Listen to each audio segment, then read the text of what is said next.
So for those who already passed the boards, are now licensed interior designers, di ba feeling mo na, wow, this license will unlock lots of things for me. And I honestly thought na becoming a professional licensed interior designer meant na you couldn't make mistakes anymore. Kasi di ba, may license ka na eh, may title ka na. So you have to take care of that. And looking back now, I don't think that's possible at all. Kasi no matter how careful you are, you're going to make mistakes because you are still learning, growing, evolving through the process. And I actually think na that's part of becoming better. So instead of trying hard to avoid every mistake, I think it's more helpful to enjoy the process, to play with it, to experiment, to really figure it out the way that it's going to work with you best. And eventually, you'll discover the rhythm that works for you. Welcome to Mindset Magic with Mika, your space for main character energy, identity shifts, and intentional living. The thing that I learned the most during my first year as a professional interior designer is really familiarizing myself with every phase of the project.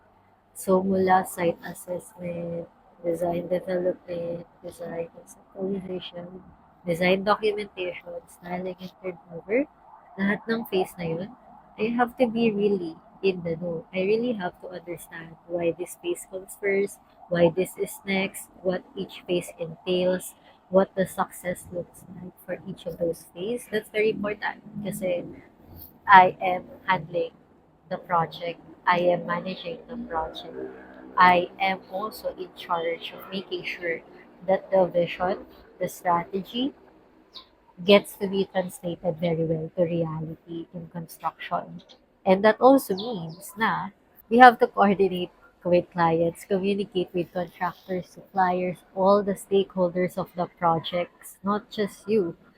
And I realized na interior design isn't isolated creatively. It's highly, highly collaborative. Like sure, pwede ka mag-introvert when you're in the design concept phase. Really take your time fleshing out all the things that you have. But when it's come to executing the project, you really have to brush up on your communication skills and not be like, I'll wait until everything is perfect before ko kontakin si ganito, before ko isubmit yung ganito ganyan. Like, no, not at all. Kasi that's gonna cost time. And that's also may cost trust. And when you have clear communication, transparent communication in a project, that really helps with making sure that the trust is there, harmony is there throughout the project, and that you really get to successfully do the project. So if the communication isn't clear, the design becomes harder to translate. And it's so interesting mo kasi I realized na interior design in my first year as a professional wasn't just about creativity. I realized na yung pagiging BS org ko pala when I was in college, being in the student council, holding executive positions, founding member positions in orgs, organizing people, organizing workflows, coordinating with people, making sure na everything is successful and working well. I never expected na those experiences helped me as an interior designer.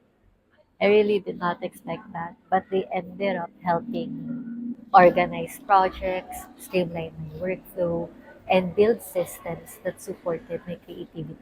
Kasi in this work, in this industry, it's not enough that you're creative. There has to be container for your flow.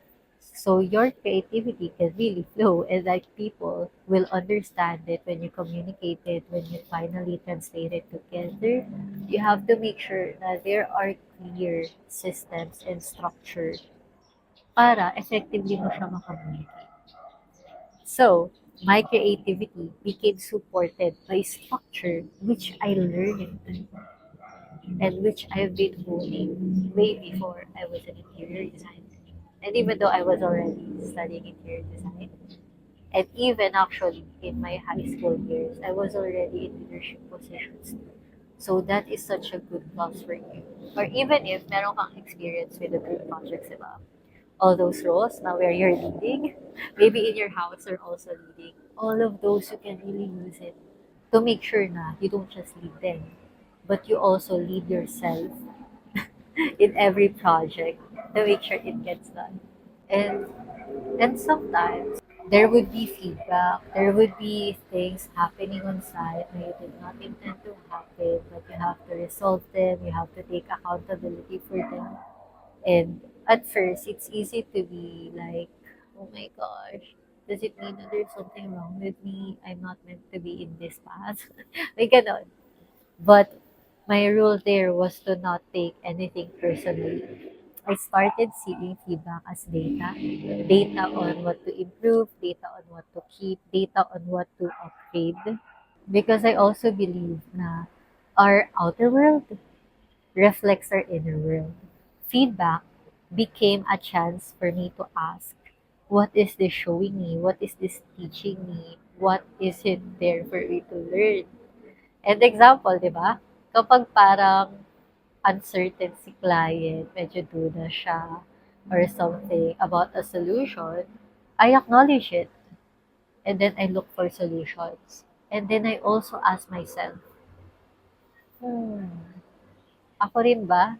Merong part dito na dinadoubt ko to. And you'll be surprised. That's gonna be your reflection. And then you keep that. So, a mirror ng outer world and ng inner world. So, if may duda sila, bakal rin, merong part of me na may duda. So, that's gonna help me improve. That is data already. I also realized na my first job taught me a lot. My first mentors there helped me grow rin. And in my first interior design job, I remember how they trusted me, did not micromanage me. They welcomed questions, and kapag may mga tanong talaga ako, they shared their knowledge generously. And I'm grateful to be able to work in a workplace like that kasi that combination gave me space to learn without feeling like I had to know everything already. Hindi porket may license ka na, parang it's a pass na, okay, dapat alam mo na 'to lahat. No, it's actually an invitation for you to learn more and to master your craft so that you can also pay it forward, 'di ba? Like all these things that you know about, you can pay it forward with certainty, with conviction to your clients, to the stakeholders of the project, even to future designers when you share this with them. Let's be the mentors that we wish we had.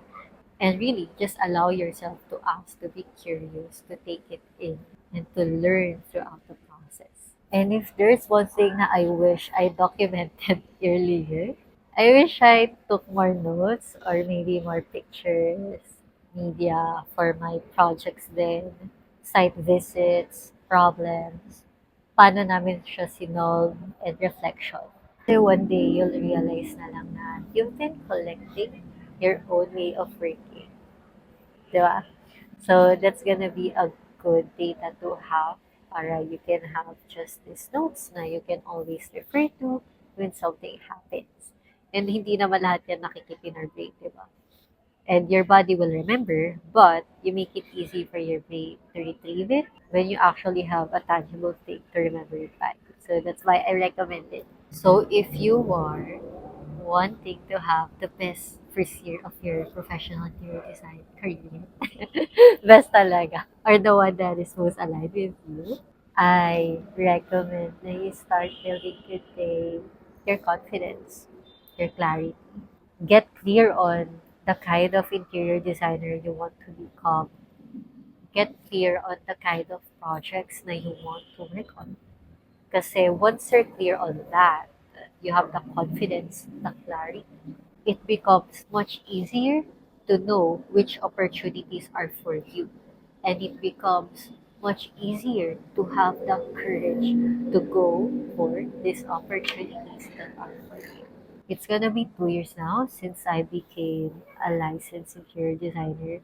And looking back, my first year actually gave me my first client after oath taking, handling my own project, and being responsible, accountable throughout it all.